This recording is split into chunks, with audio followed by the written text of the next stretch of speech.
something different. It absolutely has been a pleasure, man.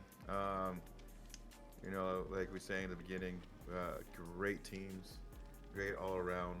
Like uh, great cause. You know, the charity we're donating to.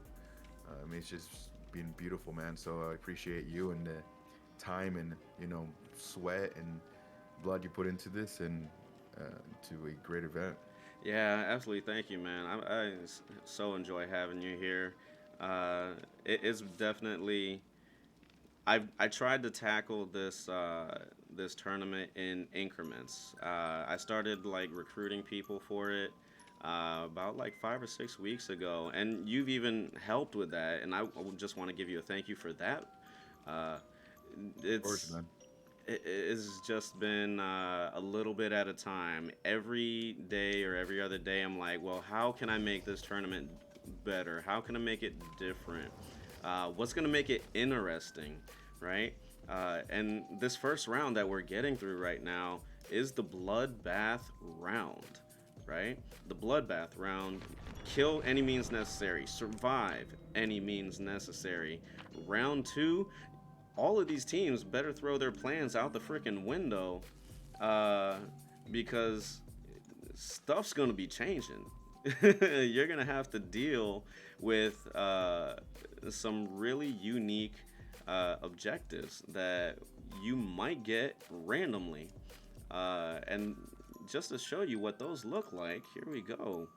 We got chests and laps. Every survivor needs to open a chest before they start working on a gen. And the killer has to do a couple laps around either main building or 3 laps around shack, whatever's closer. We got like a booping that might happen. And, round two is meant to like showcase the goofier, fun, non-sweaty part of DBD. I know a lot of other tournaments out there might have full sweat, 100% all the time. I don't know. This is my tournament. I want it to be sweat and fun. So Absolutely, dude. uh, this is gonna get pretty interesting, I must say.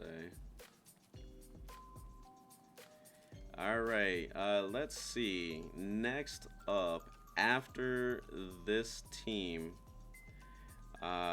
is going to be Vegan Witch if Vegan Witch is present. If Vegan Witch is not present, I'm going to need a series of Pepegas and exclusive JE to be ready. At Huntington, we've been No. asking ourselves, is it possible?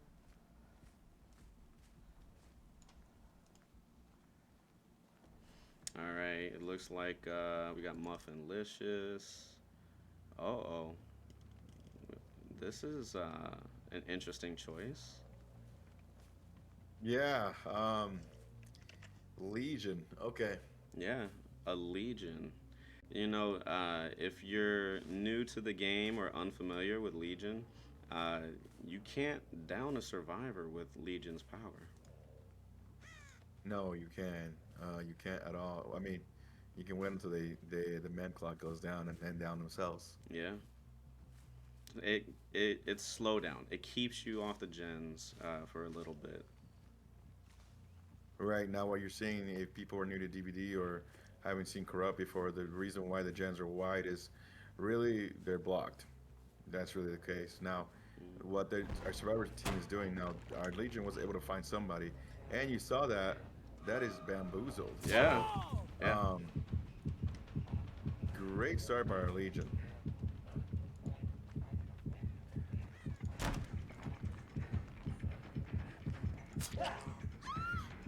Usually, what survivors will do is they'll wait out uh, right next to the corrupt zone. Uh huh. Uh oh. Ooh, this power is going on for quite a while, huh? Yeah, after every hit, power resets. So they decided to, instead of taking chase or going for the next power, they're gonna try to drown this Claudette. Uh oh. At first, I was wondering if they were gonna get any value out of Lethal Pursuer. No, the viewers can't see Lethal Pursuer right now, but that power is now out of play since it is consumed. So no harm in saying what it is now. I didn't see that Legion got any value out of that. No, there was zero value of Lethal Pursuer, unfortunately. Not Lethal Pursuer, to be honest with you, is not a perk I run. It's more of a meme for me because it doesn't give you. I would rather run barbecue and chili. Yeah. And plus, barbecue and chili gives you more blood points. So there's any killers out there asking how in the world do I get more blood points?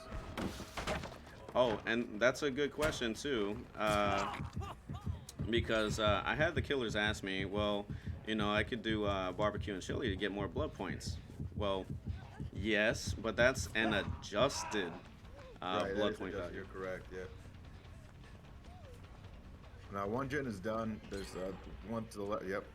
To the right's done, and then there's another to the left being done. I believe they had that hard. Yep.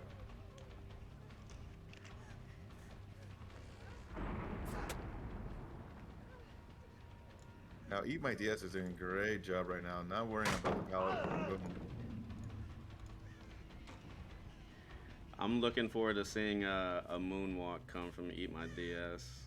I played against this team, and it's a little funny and a little infuriating at the same time to get away from the killer while moonwalking. Yeah, it can be 100%.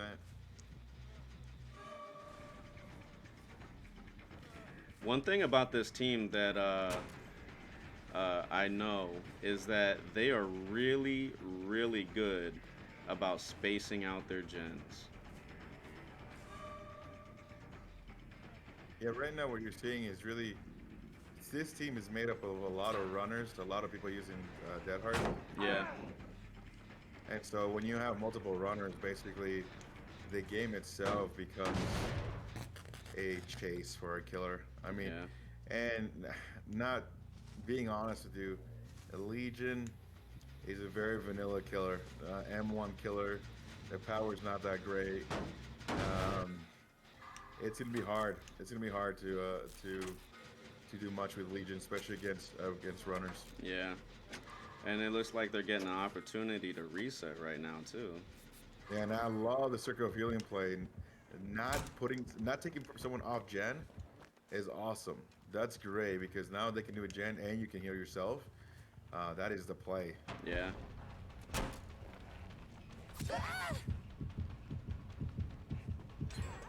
Might want to go for the down if you can right here.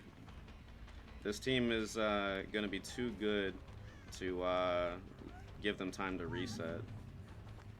Thing about it though, like we said, a bunch of if you have 4 people running Dead Hard, that know how to play this game very well, it turns into just A chase game. an extended chase, an extended one, and that's what sucks. Yeah.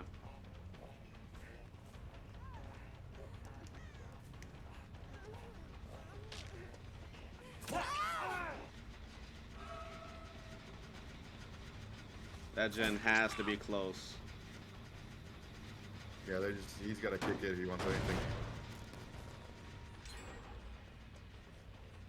Yeah, so that's the last gen right there. Yeah. Now, basically what DS is trying to do is just take him away from that gen so they can get done. You saw someone get back on it just barely. Yeah, this is how this team is. They have multiple runners, all of them very knowledgeable about the game, where the loops are. The thing about it though, if you're gonna face the console boys, what you want to absolutely do is bring an end game build. Oh, got it down here. They're probably gonna be swarming around. Yep. There we go. We got air jelly. DS is down. It looks like they're rocking with something here. Got someone on the gate.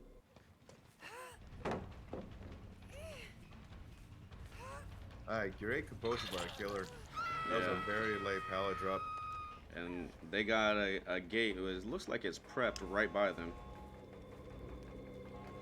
Yeah, I would have gone for the gate instead of the boon totem. Yeah. Keep them off the gate. Now they got that Yeah. unhook.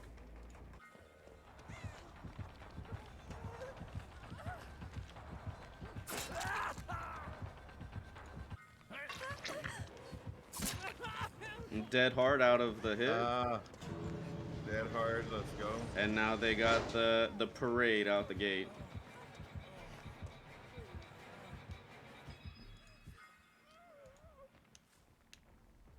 I don't think they're gonna find them. Jelly making his way to the other gate. Oh, he's in the crosshairs. This one doesn't matter though because I believe Jelly has dead hard. Yeah. Yeah. Yeah, and that's 4 escapes.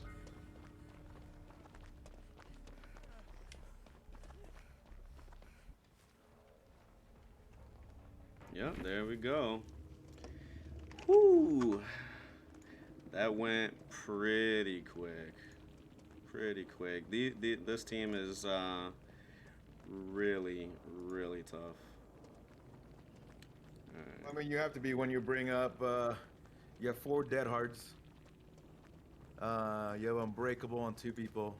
You have decisive strife on all 4 of them. Yeah. I mean, those builds right there. I mean, those are extenders. 2 Yeah. runners like these, those are extenders. You know, like even if you're down out of hook, you have decisive strike. So basically, you can tell everybody to just keep doing their thing, keep moving on, because if that killer downs you, you're good to go. And then, like I said, against a team that knows what they're doing and can run, those 2 perks by themselves are big time boosters. Absolutely. So, let me get this. So, what do you think the killer did right, or what they might have been able to improve on that match? It's tough